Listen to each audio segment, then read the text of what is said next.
Jesus and his disciples were invited into a home for a meal.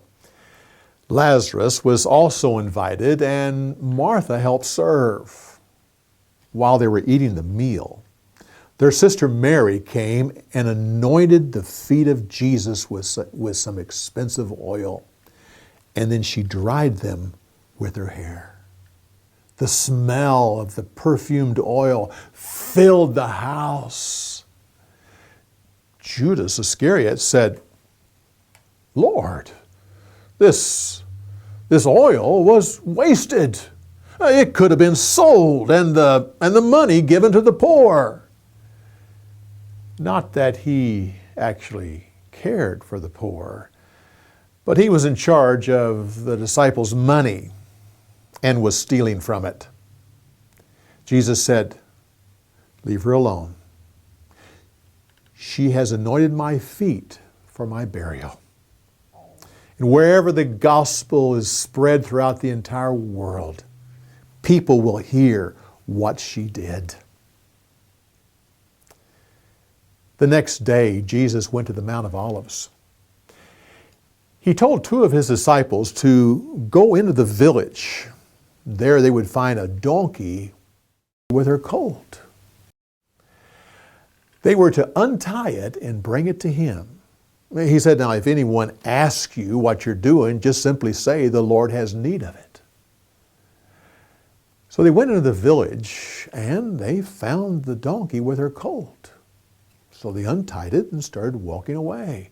The owner said, "What are you doing?" They turned to him and said, "The Lord has need of them." So they were allowed to take them. They took him to Jesus, and even though the colt hadn't been ridden before that day, they put their robes on the colt and helped Jesus get onto it. As he went down the path, people took off their robes and spread them in front of him. As they went down the Mount of Olives, people took palm branches and spread them along the path. They shouted and praised God for all the miracles they had seen. "Blessed is the King who comes in the name of the Lord." As they went along, they shouted, "Hosanna!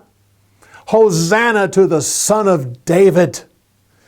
The Pharisees heard this and said to Jesus, "Do you hear what your followers are saying? Tell them to stop." Oh, Jesus said, if they would stop, the stones would start to cry out. Before they entered the city, Jesus stopped and he started to cry. He said, "Oh, Jerusalem, Jerusalem, if you had only known this was a special day for you, a day for your peace. Oh, but now your eyes will be covered so that you won't be able to see. A mighty army will come and destroy you. All because you did not recognize this day when God came to you." He and the crowd then went on into Jerusalem. The entire city was moved by this event. Visitors from other countries said, "What is going on? Who is this?" Oh, they said, "This is Jesus, a prophet from Nazareth."